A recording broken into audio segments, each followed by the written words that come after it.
Big breaking.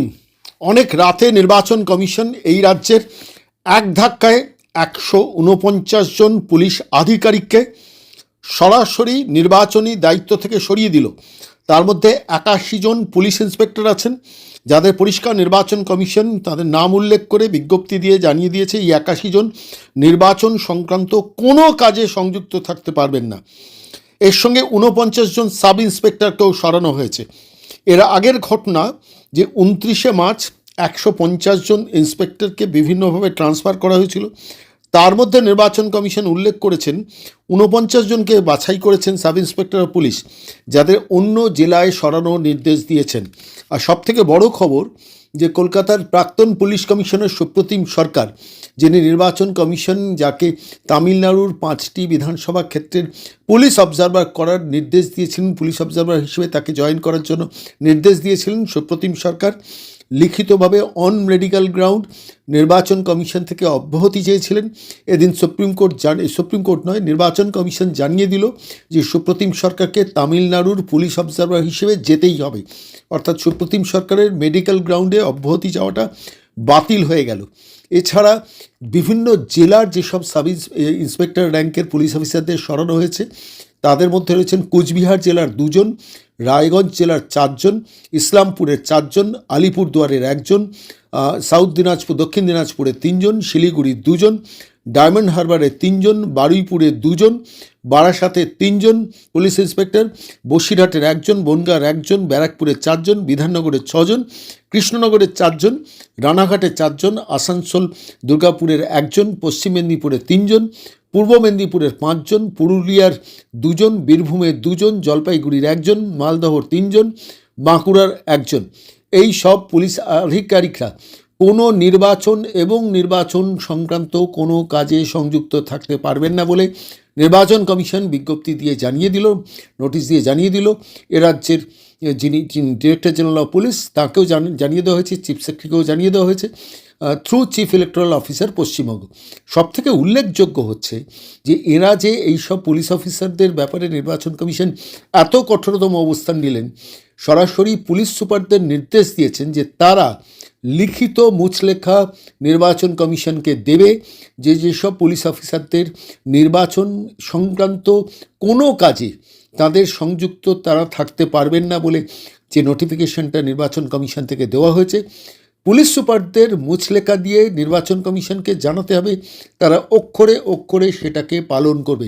অর্থাৎ খুব বড় ব্রেকিং, অনেক রাতের মধ্যে খবরটা এলো বলে আপনাদের কাছে মেসেজটা দিলাম। মোট কথা 149 জন পুলিশ আধিকারিককে সরালো নির্বাচন কমিশন।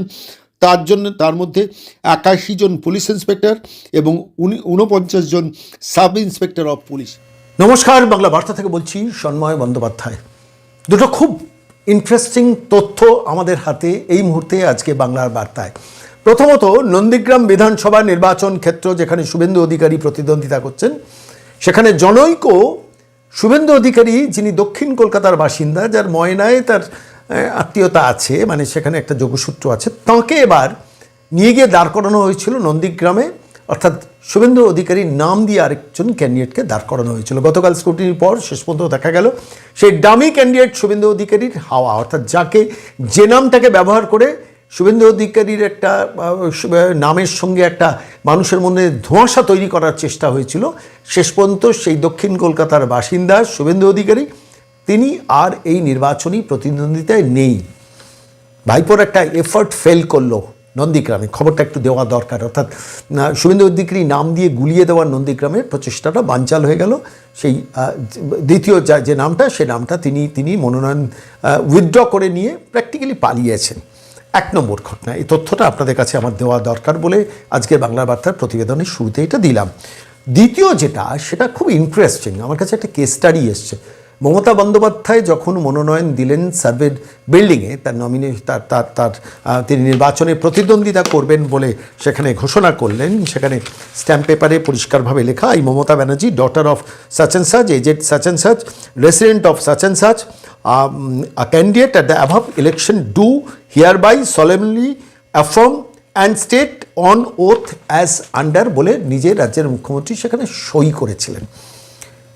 মমতা বন্দ্যোপাধ্যায়ের এই নমিনেশন নিয়ে কিন্তু দুজন এফিডেভিট নির্বাচন কমিশনে গতকাল শেষ দিন মনোনয়ন জমা দেওয়ার শেষ দিন কিন্তু নির্বাচন কমিশনে তারা জমা দিলেন, অবজেকশন জমা দিলেন মমতা বন্দ্যোপাধ্যায়ের এই নির্দিষ্ট বিষয়টি নিয়ে।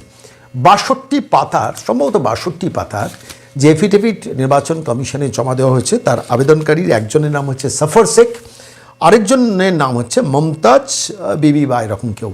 এরা দুজনে নির্বাচন কমিশনে এফিডেভিট দিয়েছেন যে রাজ্যের মুখ্যমন্ত্রী যে মনোনয়নটা জমা দিয়েছেন, যে আবেদনটা জমা দিয়েছেন, মনোনয়নপত্রটা জমা দিয়েছেন, সেখানে বেশ কিছু ত্রুটি আছে যার জন্য তার নমিনেশন বাতিল হওয়া উচিত। এখন এটা কি মনোনয়ন জালিয়াতি আমি জানি না, কোট আনকোট। আমার কথা হচ্ছে যিনি আবেদন করেছেন সফর শেখ, যিনি আবেদন করেছেন মমতাজ বিবি, তারা বলছেন যে এটা মনোনয়ন প্র্যাকটিক্যালি ত্রুটি বা মনোনয়ন জালিয়াতি। যাই হোক, কারণ যখন কোনো তথ্য সাপ্রেশন হয় কিংবা কোনো তথ্য না লেখা হয় তখন তার মনোনয়ন বাতিল হওয়া উচিত। এই আবেদন করেছেন এই দুজন। আমি সমস্ত কপিগুলো এই মুহূর্তে আমার হাতে রয়েছে। আমি প্রথমে আপনাদের দেখাবো রাজ্যের মাননীয় মুখ্যমন্ত্রী যিনি মনোনয়ন জমা দিয়েছেন, অর্থাৎ ভবানীপুর কেন্দ্রে প্রতিদ্বন্দ্বিতা করার জন্য যে আবেদনপত্র করেছেন সরকারি ফরম্যাটে, সেখানে 4 নম্বর পাতায় তাঁর সম্বন্ধে, রাজ্যের মুখ্যমন্ত্রীর সম্বন্ধে কোথাও কোনো এফআইআর আছে কি না, কলম নাম্বার 5 আপনারা এই মুহূর্তে দেখছেন, সেখানে লেখা রয়েছে, if there are pending criminal cases against the candidate then tick this alternative and score off alternative 1 above and give details of all pending cases in the table show। অর্থাৎ এখানে পরিষ্কার বলা রয়েছে যে কোনো পেন্ডিং ক্রিমিনাল কেস যদি যিনি প্রার্থী হওয়ার জন্য আবেদন করছেন তার বিরুদ্ধে থাকে, তাহলে tick this alternative and score off alternative অ্যাভাব and give details of all pending cases in the table show. এখানে দেখছি রাজ্যের মুখ্যমন্ত্রী টেবিলের FIR number with name and address of police station concern লিখে দিচ্ছেন not applicable. Case number with name of the court not applicable. আপনারা দেখছেন এই মুহূর্তে, আমি স্ক্রিনে আপনাদের দেখাচ্ছি মাননীয় মুখ্যমন্ত্রী যে এফিডেভিট যেটা জমা দিয়েছেন তাতে ABCDEFGH সমস্ত ক্ষেত্রে নট অ্যাপ্লিকেবলগুলো লিখে দিয়েছেন পরপর। 1 নম্বর। 2 নম্বর হচ্ছে, এবার একটু 5 নম্বর পাতায় আসুন। আমি খুব ইন্টারেস্টিং একটা কেস স্টাডি নিয়ে আপনাদের কাছে এসেছি। 5 নম্বর এতে রাজ্যের মুখ্যমন্ত্রী লিখছেন, আবার কেস নাম্বার দিয়ে বলা হচ্ছে if I convicted then tick this alternative score off সাজে, সেখানেও নট অ্যাপ্লিকেবল বলেছেন, কনভিক্টেড নন যেহেতু, তিনি সেটা লিখেছেন। এবার 6 নম্বর ধারাটা দেখুন, এটাই সব থেকে ইন্টারেস্টিং আমার কাছে মনে হয়েছে। I have given full and up to date information to my political party about all pending criminal cases against me and about all cases of conviction given in paragraph 5 and 6. Bole candidates to whom this item is not applicable should clearly write not applicable in view of the entries in 5.1 and 6.1 above. অর্থাৎ এখানে রাজ্যের মুখ্যমন্ত্রীর not applicable লেখা ছিল, অথচ 6A কলমটায় এখানে জায়গাটাকে পুরো ব্ল্যাঙ্ক রাখা রয়েছে, যেটা আপনারা স্ক্রিনে দেখছেন। তাহলে এটা কি মনোনয়নপত্রের ত্রুটি আছে? আমি এবার মূল কেসে আসি।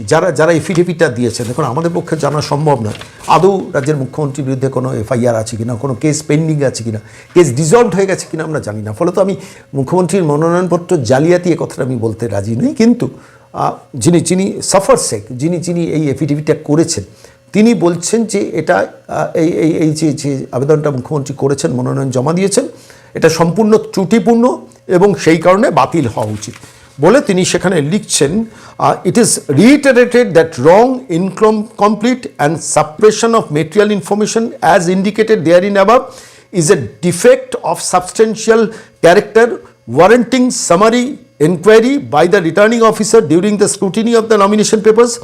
Acceptance of affidavit with blank particulars from the above candidate will resign the verdict of the Honorable Supreme Court of India, Union of India versus Association for Democratic Reforms as reported 2002-5 SCC 294. Filing of affidavit with blanks is directly hit by section 125A of the RP Act 1951.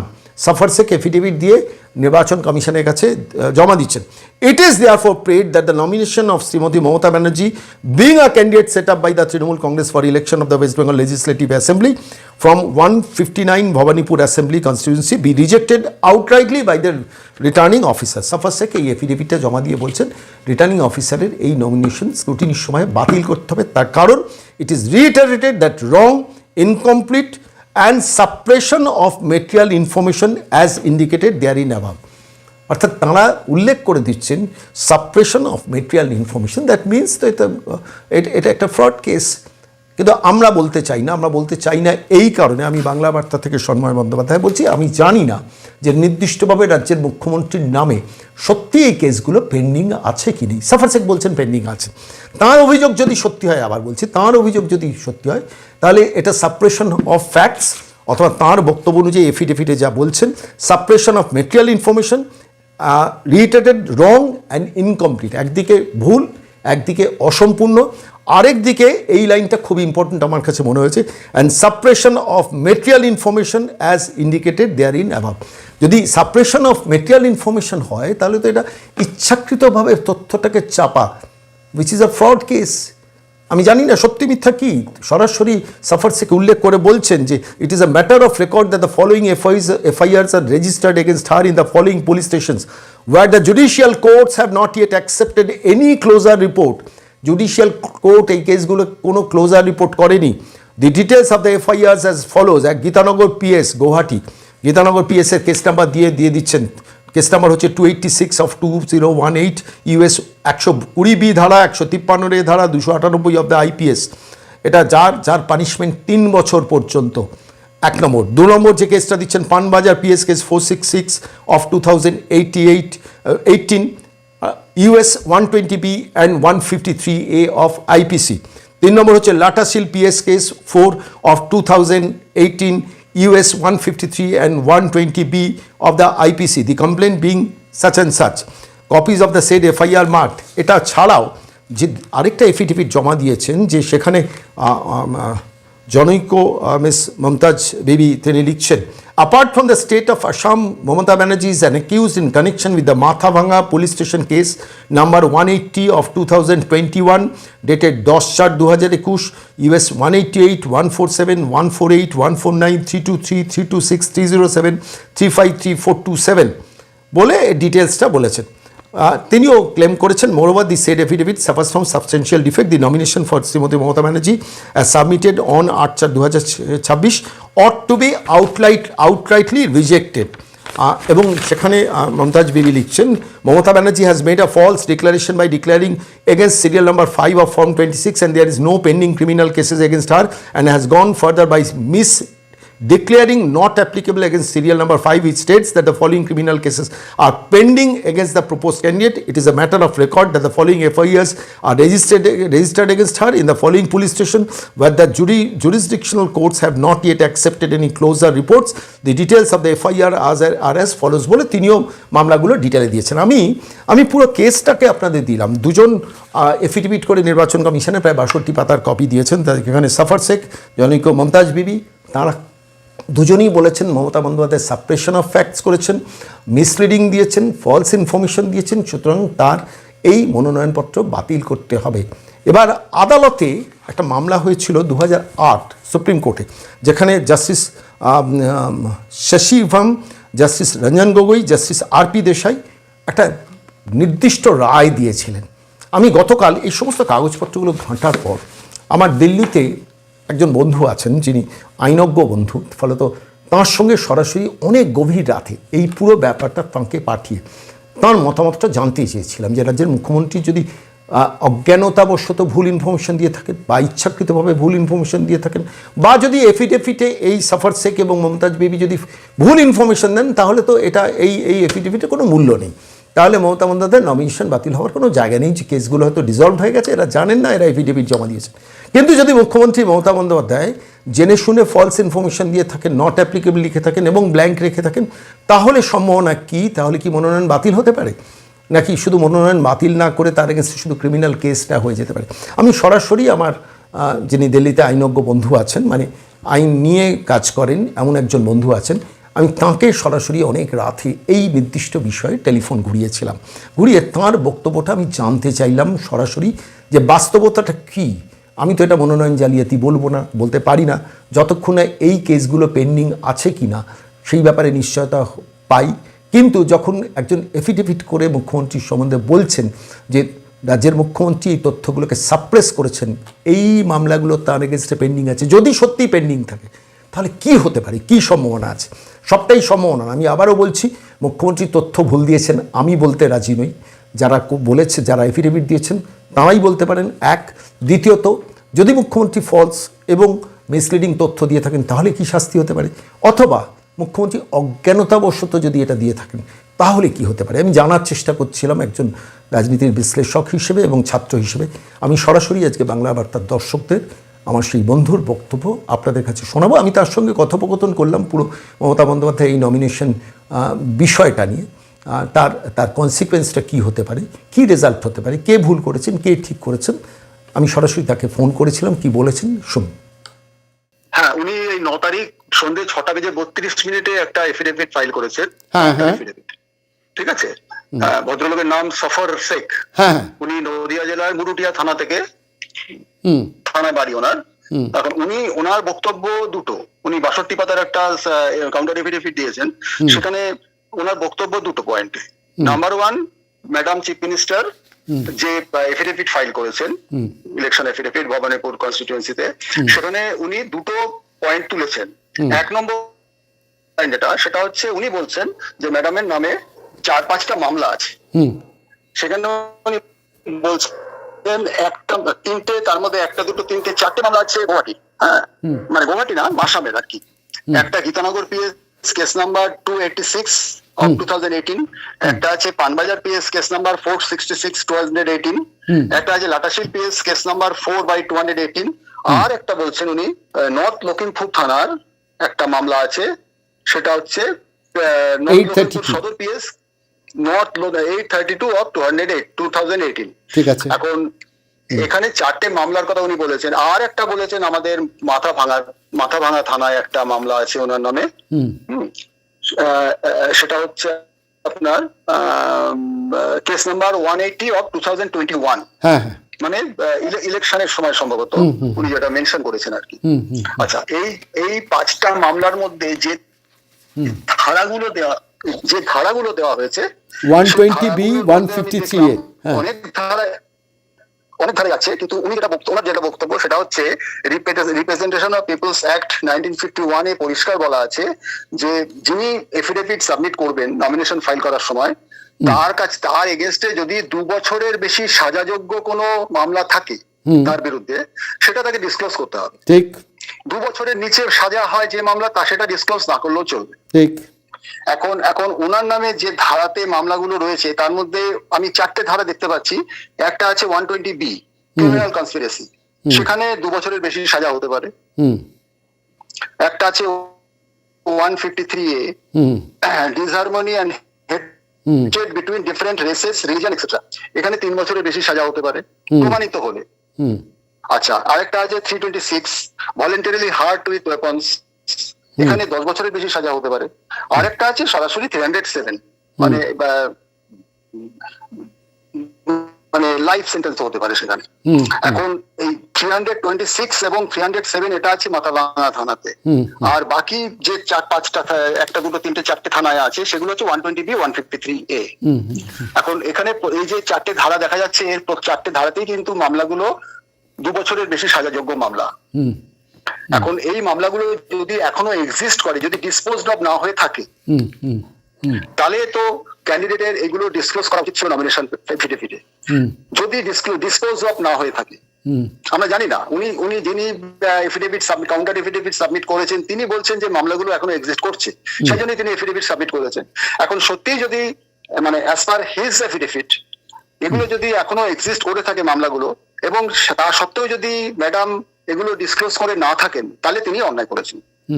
না, কিন্তু দাদা আমি আপনাকে একটা কথা জিজ্ঞেস করি, অন্যায় করেছেন আর নির্বাচন কমিশনের যে বিধি সেইটার মধ্যে তো একটা তফাৎ আছে, এবং সেই নির্বাচন কমিশনের বিধিতে সরাসরি আমি দেখছিলাম যে এ রাজ্যের মুখ্যমন্ত্রী যে এফিডেভিট জমা দিয়েছেন সেখানে 6A ধারাতে পরিষ্কারভাবে লেখা রয়েছে, I have given full and up to date information to my political party about all pending criminal cases against me about all cases of conviction as given in paragraph 5 and 7 বলে তার তলায় কিন্তু পরিষ্কারভাবে জায়গাটা ব্ল্যাঙ্ক রয়েছে। আমি এবার বলি যে ভদ্রলোক কাউন্টার এফিডেভিট ফাইল করেছেন তার তো দুটো পয়েন্টে করেছেন। একটা হচ্ছে ম্যাডাম ব্যানার্জি ওটা ডিসক্লোজ করেনি, কিছু মামলা আছে ওনার বিরুদ্ধে, সেটা উনি ডিসক্লোজ। নাম্বার 2 যেটা আমি সেটা একটা পয়েন্ট উনি ব্ল্যাঙ্ক ছেড়ে দিয়েছেন, কোনো উত্তর দেন। মানে সেটা হচ্ছে 6A 6A ম্যাডাম ব্যানার্জির 5 নম্বর পাতায় 6A কলামে লেখা আছে, I have given full and up-to-date information to my political party about all pending criminal cases against me and about all cases of conviction as given in paragraph 5 and 6. 5 and 6 উনি যেগুলো mention করেছেন সেগুলোতে কিন্তু সবই not applicable লেখা আছে, যেহেতু উনি বলছেন ওনার এগেইনস্টে কোনো মামলা নেই। কিন্তু নিচে দেখুন লেখা আছে আবার, candidates to whom this item is not applicable should clearly write not applicable in view of entries 5(1) and 6(1) above. আচ্ছা, আমি একটা প্রশ্ন আপনাকে করি, যে রাজ্যের মুখ্যমন্ত্রী যে টেবিলটা দিয়েছেন সেই টেবিলে 5-এর বেশ কিছু জায়গায় নট অ্যাপ্লিকেবল লিখেছেন, ইন এফআইআর নাম্বার, নাম, অ্যাড্রেস অন পুলিশ স্টেশন। 2 নম্বর হচ্ছে এই নট অ্যাপ্লিকেবল লেখার ক্ষমতাটা ওকে কে দিয়েছে? সংবিধান দিয়েছে না নির্বাচন কমিশন কি দিয়েছে এই কলমে নট অ্যাপ্লিকেবল লেখা? কেন তার বিরুদ্ধে যদি কেস থাকে, যেটা 2 বছর 3 বছরের ওপরে যার কনভিকশন হতে পারে, তো সেখানে নট অ্যাপ্লিকেবল লেখার জায়গাটাও তো কি, যদি সত্যি কেস থেকে থাকে, আমি আবার বলছি সাফার শেখের বক্তব্য অনুযায়ী যদি সত্যি কেসটা থাকে তাহলে নট অ্যাপ্লিকেবল কি তিনি লিখতে পারেন? না, নট যদি না থেকে থাকে তাহলে তো উনি লিখতে পারেন না। যদি কেসটা থাকে তাহলে নট থাকে, মামলা এখনো পেন্ডিং না, থাকে, মামলা যদি ডিসপোজড অফ না হয়ে থাকে, পেন্ডিং থেকে থাকে, তাহলে উনি এখানে লিখতে পারেন না। সেখানে মেনশন করতে হবে মামলা কি, মামলা আছে, মামলার নাম্বার কি আছে, কি কোন ধারায় মামলা আছে, মামলার কনভিকশন হয়েছে কিনা, এগুলো ডিটেইল তাকে দিতে হবে। এই প্রশ্নের প্রেক্ষিতে জিজ্ঞেস করি, এই যে মিসকোট করা, অর্থাৎ যেখানে মামলা আছে অথচ তিনি নট অ্যাপ্লিকেবল লিখছেন, এর জন্য কি তার মনোনয়ন বাতিল হতে পারে? হ্যাঁ, মনোনয়ন বাতিল হতে পারে। আমি আপনাকে বলি, হ্যাঁ, সেটা হচ্ছে 2007 সালে পাঞ্জাব লেজিসলেটিভ অ্যাসেম্বলির যে ইলেকশন হয়েছিল সেখানে একটা মামলা হয়েছিল। তখন যখন নমিনেশন ফাইলিং হয়েছিল পাঞ্জাব লেজিসলেটিভ অ্যাসেম্বলি 2007, তখন যে নমিনেশন ফাইল হয়েছিল তাতে একটা মামলা হয়েছিল, মামলা সুপ্রিম কোর্টে, মামলার একটা অর্ডার বেরিয়েছিল 2013 সালে। এই মামলার সেপ্টেম্বর 2013-তে অর্ডারটা বেরিয়েছিল। মামলাটা করেছিল পাঞ্জাব লেজিসলেটিভ অ্যাসেম্বলি ইলেকশন। মামলাটা শুনেছিলেন honourable justice P Sathasivam, justice Ranjan Kumar Desai প্রকাশে, এই তিনজনের বেঞ্চ ওটা শুনেছিলেন। তাতে বলা হয়েছিল যে, পড়ছি আপনি শুনুন, একটু জোরে পড়বেন প্লিজ। মামলার আমি বলছে, the voter has the elementary right to know full particulars of a candidate who is to be assamese, and as such right to get information is universally recognized. ঠিক আছে? It is held that right to know about the candidate is a natural right flowing from the concept of democracy and it is backed by 1A of the Constitution. আচ্ছা, আরেক জায়গায় অর্ডারটা বলছে, পরে অর্ডারে বলছেন যে filing of affidavit with blank particulars will render the affidavit nugatory. Nugatory মানে এটা অপ্রীতিকর আর কি, এটা ঠিক নয়। আচ্ছা, তারপরে বলছেন, it is the duty of the returning officer to check whether the information required is fully furnished at the time of filing of affidavit with the nomination paper, since such information is very vital to give effect to the right to know of the citizens. If a candidate fails to fill the blanks even after the reminder of the returning officer, আমি জানি না এখানে returning officer reminder দিয়েছেন কিনা, এটা আমাদের পক্ষে জানা সম্ভব নয়। ঠিক আছে? আচ্ছা, the nomination paper is fit to be rejected. The nomination paper, আমি এই জায়গাটা একটু রিপিট করছি, দি নমিনেশন পেপার, একটু দাদা আপনাকে থামাচ্ছি। হ্যাঁ, এখানে তাহলে পরিষ্কার আপনার কথাগুলো অস্পষ্ট আসছে বলে আমি একটু অর্ডারে লেখা রয়েছে, if a candidate fails to fill the blanks even after the reminder of the returning officer, the nomination paper is fit to be rejected. The nomination paper is fit to be rejected যদি rejected. আমি যদি returning অফিসারের reminder সত্ত্বেও এগুলো blank রেখা থাকে, আর এক্ষেত্রে আমাদের জানার সম্ভব নয় রিটার্নিং অফিসার আদৌ রিমাইন্ডার দিয়েছিলেন কিনা। আর যদি রিমাইন্ডার না দিয়ে থাকেন অথচ এই, আমি এখানে একটু থামাচ্ছি, তাহলেও ফলস এফিডেভিটের জন্য তার এই নমিনেশন পেপার বাতিল হওয়ার স্কোপ আছে, তাই তো? ফলস ঠিক আছে দাদা, নমিনেশন পেপার বাতিল হবে না। হ্যাঁ, ফলস এফিডেভিট হলে নমিনেশন বাতিল হয় না, ফলস এফিডেভিট হলে নমিনেশনটা ভ্যালিড থাকবে, কিন্তু ওনার এগেইনস্টে মামলা হবে, ইলেকশন কমিশন মামলা করবে। কিন্তু আপনি তো বলছেন যে it's fit to be rejected 2007 সালে, না, ওটা যেহেতু ওটা- ব্ল্যাঙ্ক ওটা রেখেছে। বলছে if a candidate blank রেখেছিল, if a candidate fails fill the blanks even after the reminder by the returning officer, দুটো আলাদা কিন্তু, একটা হচ্ছে নমিনেশন পেপার ব্ল্যাঙ্ক রাখা, কোন পয়েন্ট ছেড়ে দেওয়া, ঠিক আছে, আর এটা বলছে filing of affidavit with blanks will be directly hit by section 125A small roman 1 of the RP Act, Representation of People's Act 1951. However, as the nomination paper itself is rejected by the returning officer, we find no reason why the candidate must be again penalized for the same act by prosecuting him or her. এটা বলছে যে nomination paper যদি blank রাখা হয় তাহলে automatically ওটা cancel হবে, rejected হবে, তাহলে আর তাকে কোনো গার্ডেন্সে 125A আর চার্জ জানা যাবে না। মানে আমি একটু শেষ করছি, একটু শেষ করছি, কারণ আপনার ভয়েসটা কেটে কেটে যাচ্ছে বলে আমি আরো দ্রুত শেষ করছি। সেটা হচ্ছে 6A ধারায় রাজ্যের মুখ্যমন্ত্রী মানে 6 কলমের তলায় জায়গাটা ব্ল্যাঙ্ক রেখে দিয়েছেন, কোনো রকম কথা লেখেননি, অথচ লিখছেন I have given full and up to date information to my all political party about all pending criminal cases against me, about all cases of conviction as given in paragraph 5 and 7. এবার candidates to whom is item is not applicable should clearly write not applicable. এখানে 6 তলায় not applicable, মানে 6 ধারা 2 লাইনের তলায় not অ্যাপ্লিকেবলটা লেখেননি, 1 number. R 2 number, suffer শেখের বক্তব্য অনুযায়ী যদি সত্যি এই এফআইআরগুলো এখনও পারসিস্ট করে তাহলে রাজ্যের মুখ্যমন্ত্রী যে টেবিল ভরেছেন নট অ্যাপ্লিকেবল বলে, সেটা ফলস, মানে সেটা ফেক। দুটো সম্ভাবনা আছে, এরকম হতে পারে যে সাফার শেখ যে অভিযোগগুলো করেছেন সে অভিযোগগুলো ভুল, মামলাগুলো সব কমপ্লিট হয়ে গেছে। দ্বিতীয় যেটা হতে পারে যে যেটা হয়েছে কিন্তু সাপ্রেশন অফ ফ্যাক্টস রাজ্যের মুখ্যমন্ত্রী করেছেন, বলতো এখানে মানে একটা পেনাল্টি হতে পারে, একটা ক্রিমিনাল কেসও হতে পারে। আর যেহেতু ব্ল্যাঙ্ক রেখেছেন 6 ধারা, সেই জন্য সেখানে তার নমিনেশন বাতিল হওয়ার একটা স্কোপ রয়েছে। অনেক ধন্যবাদ দাদা, অনেক ধন্যবাদ এতক্ষণ মূল্যবান সময় এত গুরুত্বপূর্ণ একটা বিষয় দেওয়ার জন্য, অনেক ধন্যবাদ।